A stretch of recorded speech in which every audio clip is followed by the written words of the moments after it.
Guru Nanak Baghdad पहुंचे एक बार। गुरु नानक भारत की संत परंपरा के सिरमौर, गाता हुआ फकीर, गाता हुआ कोई भी सवाल करे गाने लगते थे, मर्दाना बजाने लगते थे, बाला और मर्दाना दो बजाने लगते थे, नानक जी गाने लगते थे। गाता हुआ फकीर, बड़ा सम्मान है उनका, इस्लाम के इतिहास में बड़ा सम्मान है, हिंदुइज्म के इतिहास में बड़ा सम्मान है। और मैं तो गोल्डन टेंपल जाता ही रहता हूं। तो दस्तगीर करके एक बड़ा पीर था बगदाद में उस वक्त। तो जब नानक वहां की सड़कों पे गाते बजाते घूमते थे, भजन गाते थे, तो चूंकि अब वो इस्लाम के नियम के विरुद्ध है, तो लोगों ने बड़े पत्थर मारे। तो दस्तगीर को लगा कि नहीं नहीं यार, ये फकीर कुछ अलग टाइप का लग रहा है। किसी को भी पत्थर मारोगे, गाली दोगे तो पलट कर गाली देगा। उन्हें कोई पत्थर मार देता था, वो बेचारे मुस्कुरा के पलट के देख के मुस्कुरा देते थे, फिर गाते हुए आगे बढ़ जाते थे। तो दस्तगीर ने, बड़ा नामी पीर था बगदाद का, उसने बुलाया नानक जी को अपने खानकाह में, अपनी आश्रम में बुलाया। कहा महाराज आप बातें तो बड़ी अच्छी अच्छी करते हो, ये गाते बजाते क्यों हो? कुफ्र है ये। अरे बोले वो तुम्हारा दुनियावी संगीत जो तुम यहां गाते हो, भीगे ओठ तेरे, प्यासा दिल मेरा, कभी मेरे साथ एक रात गुजार, वो कुफ्र है। मेरा तो तरीका ही यही है अल्लाह से बात करने का। मैं तो अपने प्रेमी से ऐसा ही बात करता हूं।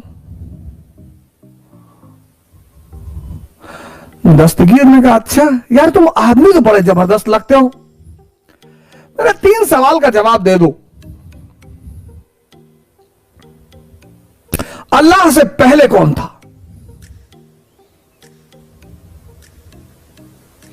अल्लाह रहता कहां है? अल्लाह करता क्या है?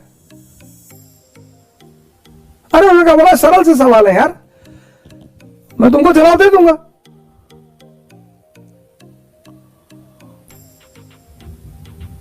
लेकिन अगर तुम मेरा ज्ञान जांचने के लिए पूछ रहे हो, उस दस्तगीर ने कहा कि अगर तुम मेरे सवालों का जवाब दे दोगे तो मैं तुम्हारी जान बचा लूंगा। बोले जान बचा, ये सब लालच मत दो मुझे, तुम्हें ज्ञान लेना है, समझना है तो मैं बताऊंगा। मुझे जान मान की लालच मत दो कि जान बचा लोगे और मुझे यहां से निकाल दोगे, वो सब तो छोड़ो, वो तुम्हारे बस में ही नहीं है, वो तो खत्म करो। तुम्हें कुछ समझना है तो मुझे बताओ।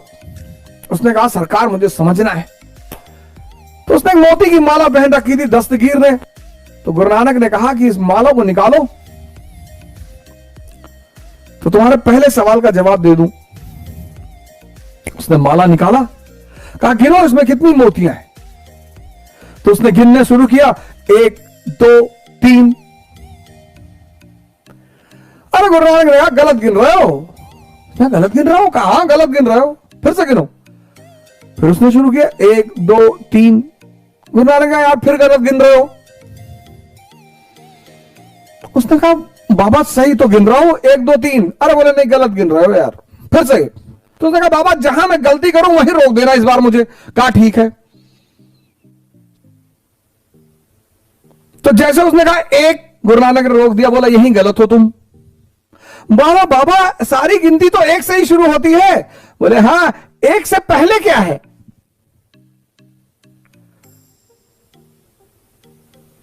उसको भी तो बोलो। 1 से पहले भी तो कुछ होगा। बोले अल्लाह अवर्णीय है, जैसे 1 से पहले बोला ही नहीं जा सकता। सिर्फ एक दर्शन ने कोशिश की 1 से पहले बोलने की, शंकराचार्य ने, अद्वैत। दूसरा है ही नहीं। उन्होंने ये नहीं कहा 1, क्योंकि तुम 1 कहोगे दूसरा खुद ब खुद पता चलेगा कि 1 मतलब दूसरे की संभावना है, अद्वैत। बोले अच्छा, बोले रहता कहां है? कहा दूध मंगाओ तो बताएं। मंगाया उसने बाउल भरकर दूध। कहा इस दूध, भगवान इस बाउल में क्या है? बोले दूध है। बोले दूध के सिवा क्या है? बोला दूध है यार। बोले दूध के सिवा और भी कुछ है? बोले अभी तो सिर्फ दूध है। बोले इस दूध में घी भी है, मक्खन भी है, दही भी है। लेकिन उस घी, मक्खन और दही को बनाने के लिए दूध को इस विशेष प्रक्रिया से गुजरना पड़ता है। ऐसे ही मानव को अल्लाह को जानने के लिए एक विशेष प्रक्रिया से गुजरना पड़ता है।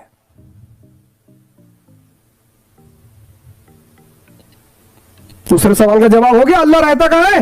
यही हमारे बीच में है, हम में है, तुम में है, सब में है, इस पूरे ब्रह्मांड के कण कण में है। लेकिन उस विशेष प्रक्रिया से गुजरना पड़ेगा। बोले महाराज करता क्या है?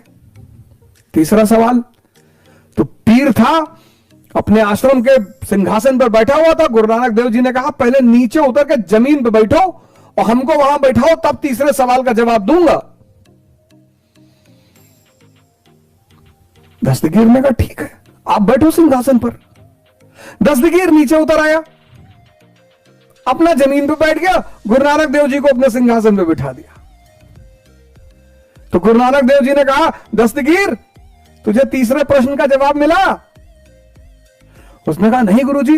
अरे बोले देख आंख खोल के, वो जमीन पर बैठे हुए को सिंहासन पर बिठा देता है, देख मुझे। और सिंहासन पर बैठे हुए को जमीन पर बिठा देता है।